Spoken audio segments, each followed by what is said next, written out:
शहर से दूर एक वीरान इलाका था जहां कभी एक समृद्ध गांव हुआ करता था, लेकिन अब वहां सिर्फ उजाड़ खंडहर, टूटी फूटी हवेलियां और डरावनी कहानियां बची थीं। कहते हैं कि वहां रात होते ही अजीब अजीब चीखें गूंजती थी और जो भी वहां गया वह या तो लौटकर आया नहीं, या आया तो उसकी दिमागी हालत ठीक नहीं रही।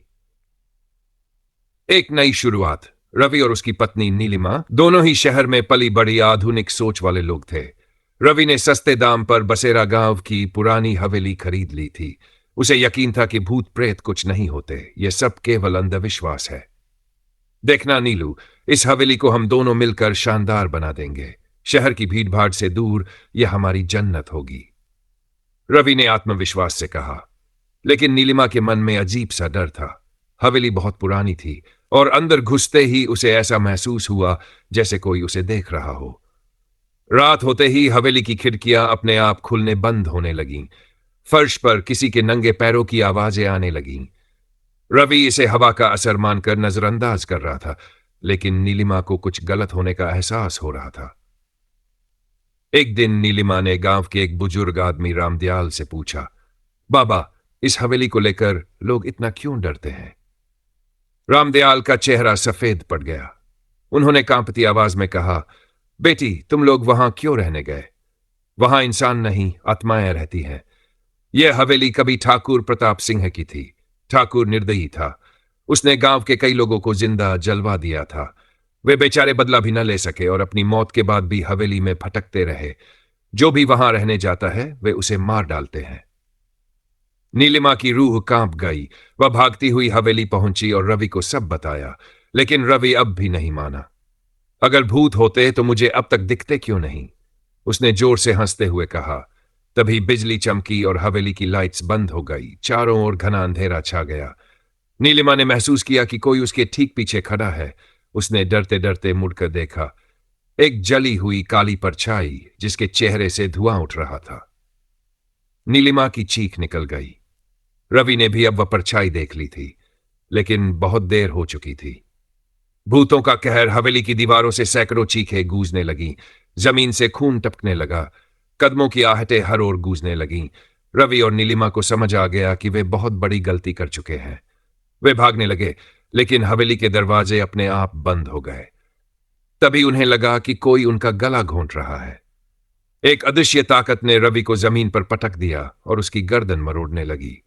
नीलिमा रोती रही, गिड़गिड़ाती रही, लेकिन वहां उनकी चीखें सुनने वाला कोई नहीं था। अगली सुबह गांव वालों ने हवेली का दरवाजा खोला तो वहां सिर्फ खून के धब्बे थे। रवि और नीलिमा का कोई नामो निशान नहीं था। कहते हैं उस रात हवेली के अंदर एक और चीख गूंजी थी और अब हवेली में एक और आत्मा बढ़ चुकी थी। बसेरा गांव में अब एक नई दहशत फैल चुकी थी।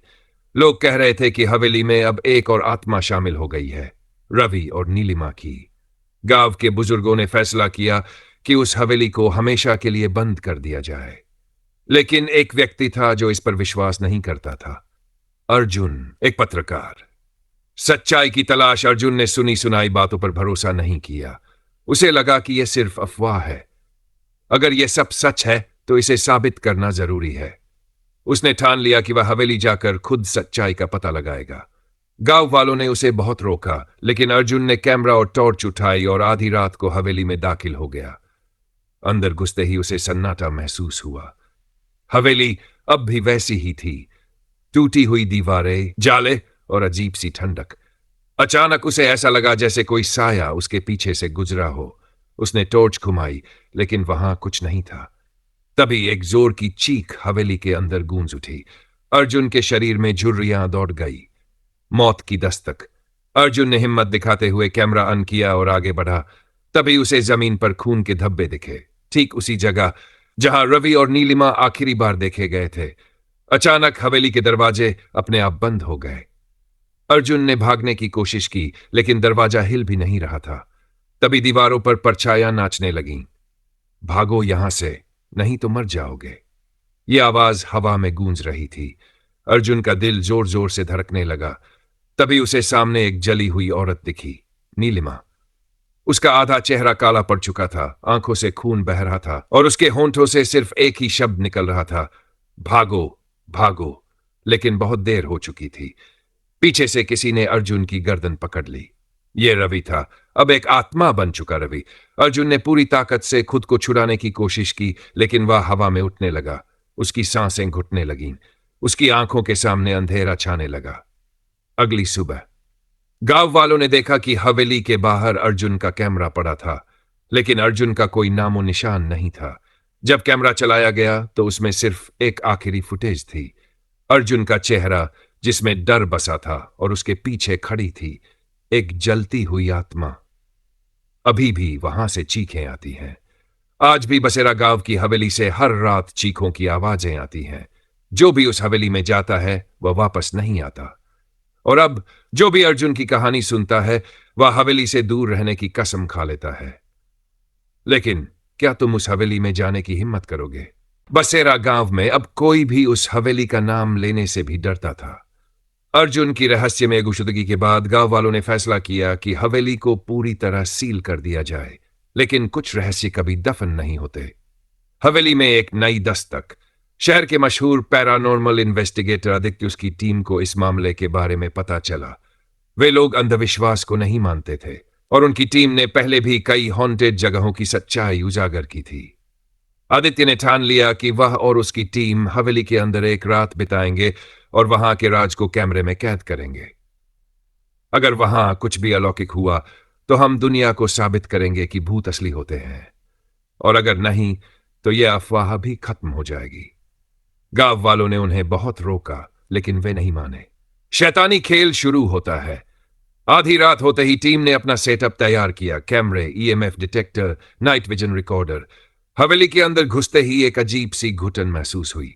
यहां ऑक्सीजन लेवल कम क्यों लग रहा है? एक टीम मेंबर विक्रम ने कहा, यह सिर्फ तुम्हारा वहम है। आदित्य ने जवाब दिया, लेकिन अंदर ही अंदर उसे भी बेचैनी महसूस हो रही थी। तभी कैमरों में अचानक डिस्टरबेंस आने लगी। स्क्रीन पर अजीब अजीब आकृतियां दिखने लगीं। कोई यहां है? आदित्य ने जोर से पूछा, और फिर एक जोर की चीख गूंजी। टीम के सभी लोग डर गए। एक टीम मेंबर सौरभ कैमरा लेकर हवेली की ऊपरी मंजिल पर गया, लेकिन कुछ ही मिनटों बाद उसकी चीख सुनाई दी। जब आदित्य और बाकी लोग ऊपर पहुंचे तो उन्होंने देखा कि सौरभ कोने में खड़ा था, लेकिन उसका मुंह पूरा काला हो चुका था, आंखें सफेद हो गई थी और वह फर्श पर कांप रहा था। वो मुझे मार देगा, सौरभ ने कांपते हुए कहा। कौन मार देगा? तभी एक जोरदार ठहाका गूंजा। हवेली के सभी दरवाजे एक साथ धड़ाम से बंद हो गए। नीचे से किसी के तेज कदमों की आवाज आने लगी। कैमरे की स्क्रीन पर अचानक एक चेहरा आया, रवि का जलता हुआ चेहरा। टीम में अफरा तफरी मच गई। सब भागने लगे, लेकिन हवेली के गलियारे अनजानी भूल भुलैया में बदल चुके थे। हमें यहां से निकलना होगा, आदित्य ने चिल्लाया, लेकिन तभी सौरभ जमीन पर गिर पड़ा। उसकी सांसें बंद हो चुकी थी। टीम के बाकी सदस्य सदमे में थे।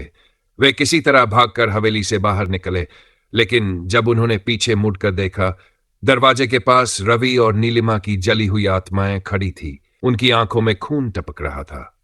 भूतों का कहर अब भी जारी है। अगली सुबह आदित्य और उसकी टीम ने गांव वालों को बताया कि हवेली सच में श्रापित है, लेकिन एक सवाल अब भी बाकी था। रवि और नीलिमा की आत्माएं आखिर क्यों अटकी है? क्या उनकी मौत के पीछे कोई और राज है?